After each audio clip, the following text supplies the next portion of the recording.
Q3 के नतीजे ही हैं। अभिषेक, टीसीएस की Q3 नंबर्स जारी हो चुके हैं। नतीजे अगर आप देखें, ऑल इन ऑल कई सारे डेवलपमेंट्स होते नजर आए। रेवेन्यू मार्जिन्स के फ्रंट पर तो नंबर्स हमारे एक्सपेक्टेशन से बेहतर या इन लाइन रहे। मार्जिन्स 25% के हम आंक कर चल रहे थे, एग्जैक्टली 25% पर आए।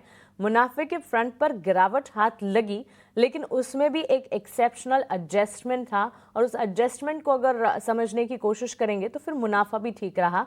और साथ ही एआई एनेबल्ड कंपनी होने की तैयारी करती हुई टीसीएस कई सारे डेवलपमेंट्स और कई सारी चीजें मैनेजमेंट ने बताई जब वो अपने नतीजों के बाद कॉन कॉल के हाइलाइट्स दे रहे थे। मानसी, देखिए, निश्चित तौर पर नजर इस बात पर ही थी कि कंपनी आगे को लेकर फ्यूचरिस्टिक क्या बातचीत करती है, क्योंकि हम देख रहे हैं कि दुनिया में चारों तरफ अमेरिका में जो भी कंपनीज है ना, वहां पर एआई की ही बातचीत हो रही है। हाल फिलहाल भी हमने देखा कि जब हमने एनवीडिया की चर्चा की, जब हमने एएमडी की चर्चा की, ओरेकल की जब बातचीत की, तीनों के तीनों स्टॉक जब फोकस में रहे थे तो चर्चा एआई की ही हो रही थी। तो दुनिया बदल गई है, और हमारी भारतीय आईटी कंपनीज की दिक्कत ये थी कि ये बदलने को तैयार नहीं थी, और इसको लेकर ही हम ये भी चर्चा करते थे कि 5-6% की ग्रोथ से फिर वो मजा नहीं है। आईटी एक वक्त जो एक वक्त बहुत ही फैंसी सेक्टर हुआ करता था, वहां से धीरे धीरे आप देखिए, अगर हमने पिछले महीने भर में अगर हमने 15-20 एक्सपर्ट से बातचीत की है, तो उसमें से मुझे लगता है कि 90% ने यही कहा है कि आईटी से आप दूर रहिए, हम खुद भी अपना वेटेज घटा रहे हैं। अब ये टीसीएस ने इंटेंट दिखाया है कि टीसीएस ने कहा है कि नहीं जी हाँ, हम दुनिया के साथ कदम ताल करने को तैयार हैं, कदम से कदम मिलाकर चलने को तैयार हैं, और उन्होंने एआई इंफ्रा में बड़े निवेश की बात कही है, और ये भी उन्होंने बताया है कि 1 गीगावाट डेटा सेंटर कैपेसिटी लगाएंगे वो, और इसका उन्होंने ऐलान कर दिया है। तो ये एक अच्छी चीज़ है। सबसे बड़े अगर मैं पॉजिटिव कहूँ नतीजों में तो यही है। बाकी क्योंकि आप देखेंगे तो आय तो उनकी क्वार्टर ऑन क्वार्टर या फिर ईयर ऑन ईयर बेसिस पर बढ़ी है। मुनाफे की बात करें तो वो ईयर ऑन ईयर बढ़ा है, लेकिन अगर हम पिछले क्वार्टर से तो तुलना करें तो करीब 5.5% के आसपास वो कम हुआ है।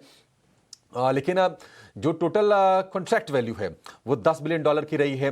बाकी ₹11 का डिविडेंड कंपनी ने देने का ऐलान किया है। अगर हम वर्टिकल वाइज बात करें तो लाइफ साइंसेज बीएफएसआई इसमें हल्की बढ़त है। कम्युनिकेशन मीडिया की बात करें तो थोड़ी सी कमजोरी है।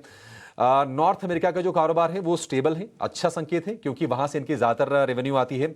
मिडिल ईस्ट अफ्रीका में 12-12.5% के आसपास की बढ़त है, और भारतीय बिजनेस में जो था लास्ट ईयर में बेस काफी हाई था, तो उसके चलते हमने देख रहे हैं कि 33% के आसपास की गिरावट है।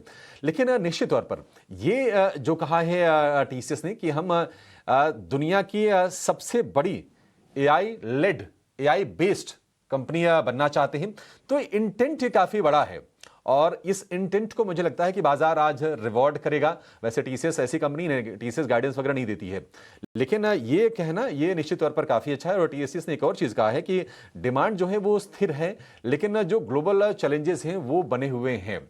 तो थोड़ा सा आगे को लेकर, फ्यूचर को लेकर थोड़े कॉशन है। कंपनी ने कहा है कि Q3 ऑनवर्ड चीजें शुरू होनी अच्छी होनी शुरू हो जाएंगी।